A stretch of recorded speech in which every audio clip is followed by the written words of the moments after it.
ਮਾਪਿਆਂ ਦੀ ਜਿਉਂਦਿਆਂ ਜਿਉਂਦਿਆਂ ਕਦਰ ਕਰ ਲਓ। ਤੁਹਾਡੀ ਖਿਦਮਤ ਵਿੱਚ ਇੱਕ ਸ਼ੇਰ ਹੈ, ਉਹ ਕੀਤੀ ਜਿਉਂਦਿਆਂ ਖਿਦਮਤ ਨਾ ਮਾਪਿਆਂ ਦੀ, ਮੋਇਆ ਟੋਂਗ ਰਚਾਉਣ ਦਾ ਕੀ ਫਾਇਦਾ, ਪਹਿਲੇ ਕੋਲ ਬਹਿ ਕੇ ਦੁਖੜਾ ਫੋਲਿਆ ਨਹੀਂ, ਪਿੱਛੋਂ ਰੋਣ ਕਰ ਲਾਉਣ ਦਾ ਕੀ ਫਾਇਦਾ, ਤੇ ਸਾ ਹੁੰਦੇ ਭੁੱਖ ਨਾ ਉਹ ਪਿਆਸ ਪੁੱਛੀ,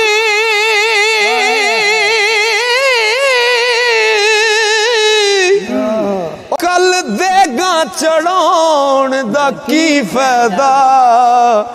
ਤਸੱਦੁਕ ਜਿਹਦੇ ਤੇ ਮਾਪੇ ਨਾ ਰਾਜ਼ੀ ਹੋਵਣ, ਉਹਨੂੰ ਮੱਕੇ ਵੱਲ ਜਾਣ ਦਾ ਕੀ ਫਾਇਦਾ।